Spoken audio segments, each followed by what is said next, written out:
Hello boys, welcome to another session of video tutorials, and this session is meant for class 12th biology students, and this is meant for 10th July 2020. In this session we are going to discuss about the chapter biodiversity and its conservation, and in our previous session we were talking about how to conserve biodiversity. And we said broadly in two ways we can conserve it. One is in situ conservation, under which we discussed about hotspots, protected areas like national parks, world sanctuaries, bird sanctuaries, biosphere reserves, sacred groves, etc. And in ex situ, it is the conservation of threatened plants and animals outside their natural habitat. So we create something very close to their natural habitat. So there is in terms of off-site collection and gene banks. Off-site collection, these are live collections of wild and domesticated species in botanical gardens, zoological parks, wildlife safari parks, etc. And gene banks, these are the institutes that maintain stocks of viable seeds, seed banks, live growing plants, orchards, tissue culture, and frozen germplasm, we say cryopreservation, with the whole range of genetic variability. How many genes are available? All the genomes are collected so that can be preserved and used for future purpose, so that endangered, extinct animals can be brought back. Now I am showing you in this session some of the photos of endemic species. Look at that. The species that confine to particular area is called endemic. Important of endemic species like line-tailed macaque, Indian giant squirrel, Kitti's hog-nosed bat, and Salimale's fruit bat. It's reported from Western Ghats of Tamil Nadu, Kerala and Tamil Nadu. It was originally misidentified as short-nosed fruit bat, but later identified by a person as new species and was named after Indian ornithologist Dr. Salim Ali in 1972. I want you to see all these photos. Nilgiri tahar, Nilgiri langur, of course Nilgiri in Tamil Nadu, Western Ghats. Its range is Kodagu in Karnataka also. Nilgiri marten, Nilgiri side, Kerala. Brown palm civet.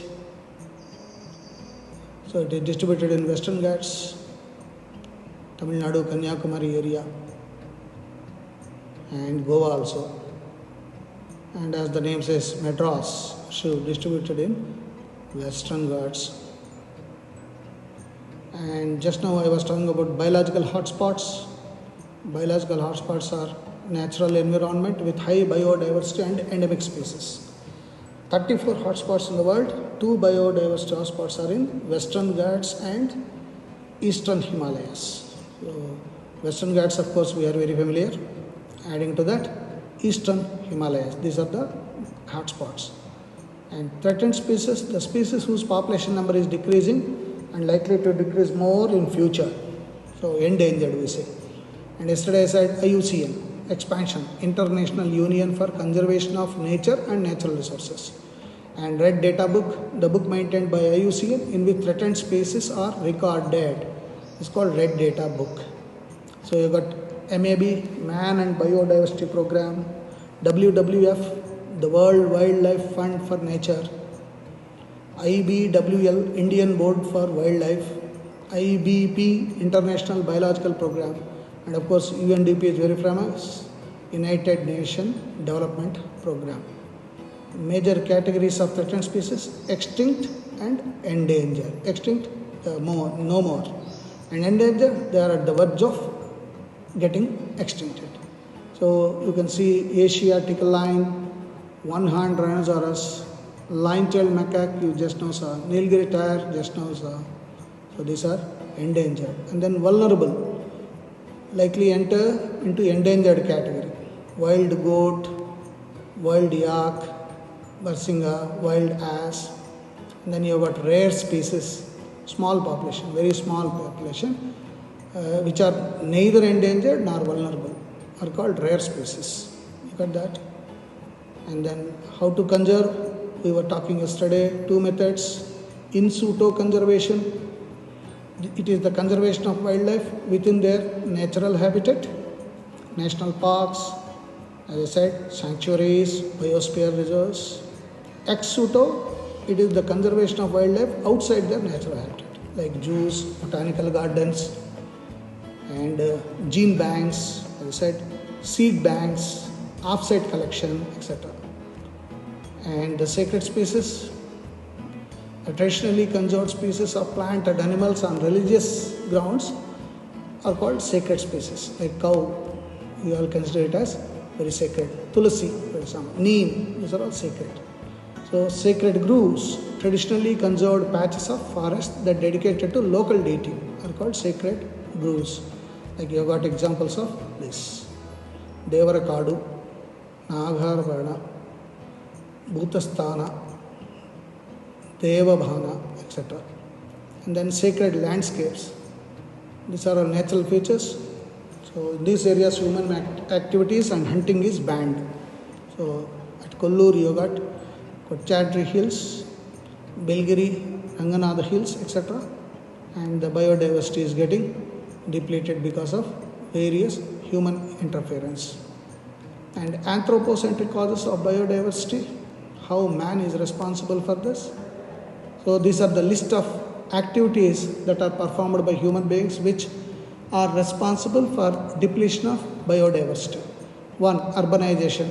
Cities are becoming increasingly expanding. Expansion of agriculture, agricultural land expansion. Deforestation, pollution, acidification of soil and water, soil erosion, mining activity, and desertification. These are the reasons why there is depletion in biodiversity. So deforestation, as you are seeing in the picture, destruction of forests for the sake of agriculture, industrial, domestic use. So what happens when deforestation takes place? It leads to loss of habitat, soil erosion, desertification, global warming, and biodiversity depletion. And then acidification of soil and water, acid rain, that is sulfur dioxide becoming sulfuric acid, NO2 becoming HNO3, and it mixes with the water and reaches the soil in the form of rain. And since it is mixing with acids, it's called acid rain. This causes due to acid rain, usage of high chemical fertilizers, mining activity, and industrialization. So what happens due to acid rain? This is what happens. Most of the soil microbes, insects, plants, and animals are sensitive to acidic condition, hence acidification leads to depletion of those animals. Look at the fishes when the acidification takes place in a lake. And then mining activity, most of you must have seen in Ballari, the mining activity, what has caused to Ballari, Hospeta and surrounding areas. It's the extraction of non-renewable geological materials from earth. It results in exploitation of non-renewable resources, brings deforestation, causes air, water, soil and noise pollution. Already you have seen in Ballari, it causes soil erosion. It results in biodiversity depletion. And of course, Delhi is famous for fog, and smoke plus fog is smog. And Delhi is one of the worst affected cities in the world with the smog. And this causes RTI, respiratory tract infections, and asthma. And biosphere reserves, we got something called the large undisturbed area where the wildlife is protected in their natural habitat. It's called biosphere reserves. The biosphere reserve is divided to 3 zones: core zone, buffer zone, and transitional zone. And then we come to national parks.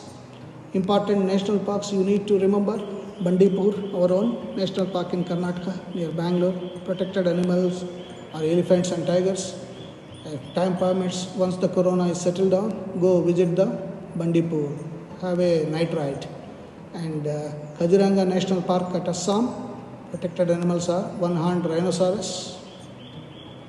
And Sundarbans National Park in West Bengal, protected animals are Bengal tigers, Ridley sea turtle.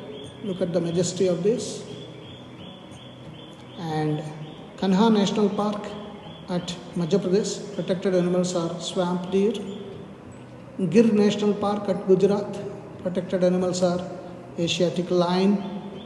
You need to remember all these names.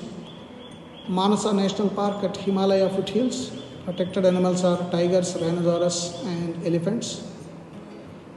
Ranthambore National Park at Rajasthan, protected animals are tigers, leopards, wild boars. And Dachigam National Park at Jammu Kashmir, protected animals are Kashmir stag, Hangal. And then sanctuaries, wildlife sanctuaries, Ranganthittu Bird Sanctuary, you all must have seen when you visited Mysore in the class 8th. Okay. Bhadra Wildlife Sanctuary, in the protected animals are tigers. And then Periyar Wildlife Sanctuary, protected animals are elephants. Annamalai Wildlife Sanctuary in Tamil Nadu, protected animals are tigers. Then Zoological Gardens, you got Mysore Zoo, Chamarajendra. Bannerghatta, of course, very famous in Bangalore. And Pilkula Zoological in Bengaluru, Lion Safari in Shimoga. And then these are taken care by these boards. And what is the global issue? Biodiversity depletion and ecological imbalance is discussed at international level. It's called global issue concern to environment. The global issues are global warming, acid rain formation, ozone depletion, nuclear winter. As part of it, I should tell you that there were conventions held on biodiversity losses and how to preserve biodiversity. There was Earth Summit held in Rio de Janeiro in 1992, and the countries that participated, somewhere 50 plus countries, they have decided that it's a major concern. Biodiversity is a major concern and it's a threat to the ecosystem. And again, in World Summit held in 2002 in South Africa, Johannesburg, 190 countries participated in that. Luckily, the number has gone up, and they have decided that biodiversity loss should be reduced and almost made nil by 2010. But all of us know what happened. Now we are 2020. Already 10 years passed, but nothing much has been done. What the decisions taken in World Summit in Johannesburg of South Africa in 2002, it is yet to be fruitified. So we need to take care of all this, and then only we are able to have a nice environment. And once our ecosystem is nice, then we'll have a wonderful gift for the future generations. So it is the responsibility of all of us